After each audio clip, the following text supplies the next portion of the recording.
ओम।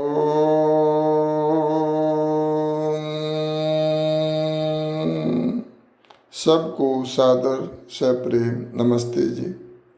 आज हम कर्मफल व्यवस्था पर यह 14वीं चर्चा करेंगे।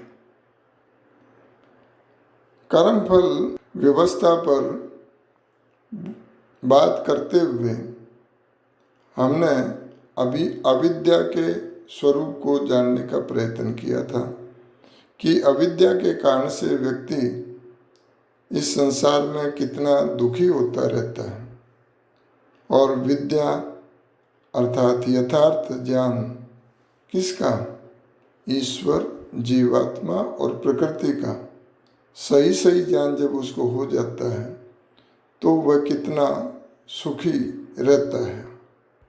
अविद्या को हम 4 विभागों में विभक्त कर सकते हैं। नंबर 1, नित्य और अनित्य। नित्य क्या है? जो पदार्थ नित्य हैं उनको नित्य समझना, जैसे ईश्वर, जीवात्मा जो हम स्वयं हैं, और तीसरा प्रकृति के मूल पदार्थ जो सत्व, रज, तम है। ये 3 पदार्थ नित्य थे, हैं और रहेंगे। परमपिता परमात्मा सत्व, रज, तम से इस संपूर्ण सृष्टि की रचना करता है। हमारी देह, शरीर आदि, मन, इंद्रियां आदि भी उसी से ईश्वर की रचना के अनुसार बनते हैं। अब विचारना ये है कि जो ये सांसारिक जो पदार्थ हैं ये कार्य रूप में आए हैं, ये बने हैं, और सिद्धांत ये है जो वस्तु बनी है उसका विनाश निश्चित होता है।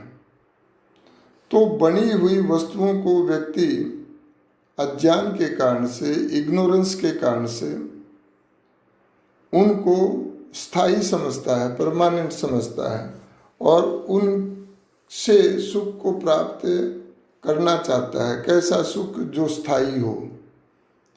लेकिन वो तो स्वयं टेम्परेरी हैं, अस्थायी हैं। उनसे स्थायी सुख कैसे प्राप्त हो सकता है? और यही एक विडंबना है कि व्यक्ति सांसारिक पदार्थों की भाग दौड़ में लगा रहता है पूरे जीवन भर।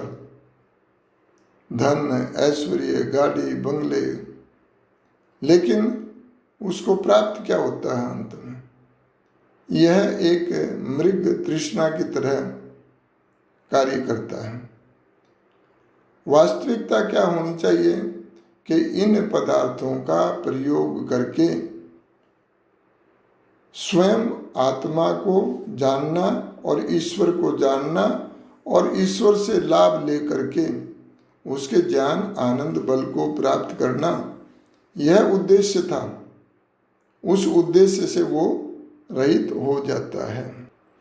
जग दाता से तोड़ा नाता, झूठे जग से मन जोड़ दिया, छोड़े नहीं कर्म बुरे, प्रभु स्मरण करना छोड़ दिया। तू अभिमान करे जिन महलों का, उनका बस चौकीदार है तू, एक ईंट नहीं ले जा सकता, इतना बेबस लाचार है तू। हर चीज यहीं रह जाएगी, जिस दिन तूने दम तोड़ दिया, जगदाता से तोड़ा नाता, झूठे जग से मन जोड़ दिया। यह स्थिति एक आम व्यक्ति की है और इसलिए व्यवहारिक जीवन में इसी प्रकार है कि वह व्यक्ति अनित्य चीज़ों में वो लिप्त है, उनको इकट्ठा करने में लगा हुआ है, उनसे सुख लेना चाहता है, जो बहुत टेम्परेरी सुख मिलता भी है लेकिन वो स्थायी नहीं होता है और इसलिए अनेक प्रकार के तनाव और अशांति पैदा होती रहती हैं। ध्यान रहे, ईश्वर ने हमारा साथ कभी नहीं छोड़ा। क्यों?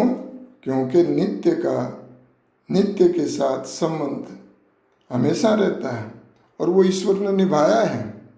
लेकिन अज्ञानवश मैं नित्य जीवात्मा इस सांसारिक आकर्षण के कारण से उस नित्य ईश्वर को भूल सा जाता हूँ। मेरी उस ईश्वर से कोई दूरी नहीं है स्थान की, ना समय की दूरी है। बस दूरी है तो किस बात की है? अज्ञान के कारण से एक पर्दा पड़ा हुआ है और जिससे मैं उस ईश्वर की अनुभूति, उसके आनंद ज्ञान बल को प्राप्त करना मेरे लिए असंभव सा हो जाता है। अब अविद्या का दूसरा विभाग है शुद्ध और अशुद्ध। और ये क्या है? हम बहुत सारी चीज़ों में जो अपवित्र चीज़ें हैं उनको हम बहुत पवित्र मानते हैं और उनको शुद्धि भी हम करते हैं अपने अपने प्रकार से। जैसे कहा, ये शरीर अशुद्ध है, लेकिन इसकी शुद्धि किससे हम करते हैं? पानी से करते हैं। एक मंत्र भी आता है, अद्भि गात्राणि शुद्धंती।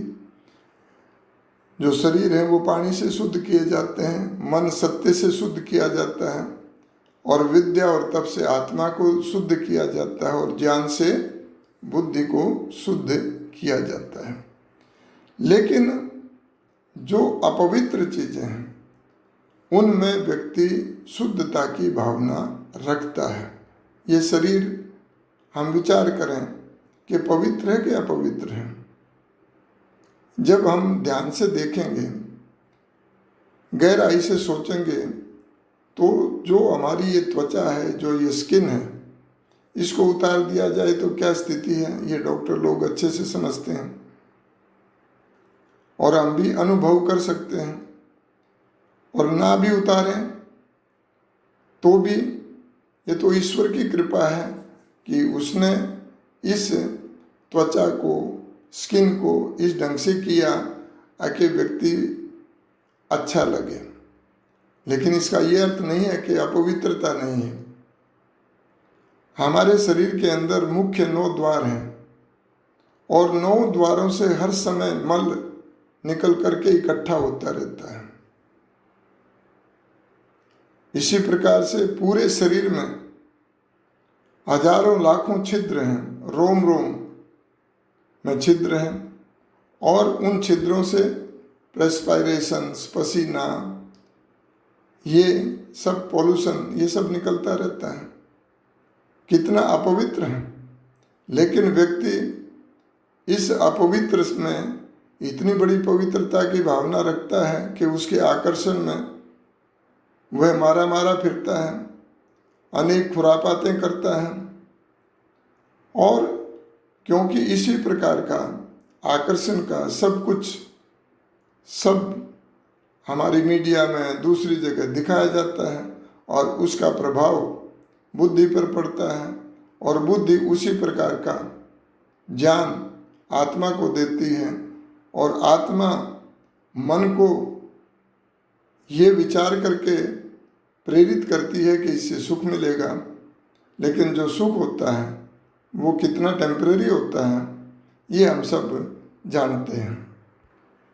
व्यक्ति जिससे सबसे ज़्यादा प्यार करता है, इस शरीर की उत्पत्ति से लेकर के बड़े होने तक सब ये मलिनता से भरा हुआ है। तो अगला विभाग अविद्या का है, वो है सुख और दुख। जितने अति भोग हैं, ज़्यादा भोगी व्यक्ति होते हैं, उतने ज़्यादा रोगी होते हैं, उतने ज़्यादा वो दुखी होते हैं। लेकिन वो भोग में सुख समझता है, ये अविद्या है। और जो संयम है उसके लिए वो दुख समझता है। प्रातःकाल उठना है, कौन उठे, दिनचर्या व्यवस्थित करनी है, प्राणायाम करने हैं, शरीर को ठीक रखना है, सात्विक आहार करना है, इन चीज़ों में वो दुख समझता है। यानी जो दुखदायी चीज़ें वो सुख कारक लगती हैं उसको, और जो सुख कारक चीज़ें हैं वो उसे दुखदायी लगते हैं। तो ये अविद्या का तीसरा भाग है। तो दुख जो आने वाला है उसको वो समझ नहीं पाता, जो केवल क्षणिक सुख देगा और उसके बाद में दुख आ जाएगा। तो इसमें जो योगी लोग हैं, जो धर्मात्मा लोग हैं, जो विवेकी लोग हैं, उनको इसमें 4 प्रकार के दुख स्पष्ट दिखाई देते हैं। सांसारिक वस्तुओं के भोग में वो 4 प्रकार के दुखों को देखते हैं और वो 4 प्रकार के दुखों से ग्रसित साधारण व्यक्ति होता है, लेकिन विवेकी और योगी व्यक्ति उन 4 प्रकार के दुखों से ग्रसित नहीं होता है। उनका प्रयोग वो अवश्य करेगा क्योंकि उसे जिंदा रहना है। ये 4 प्रकार के दुख क्या होते हैं, इनकी चर्चा हम 15वीं चर्चा में करेंगे। आपने ध्यान से सुना, आप सबका बहुत बहुत धन्यवाद।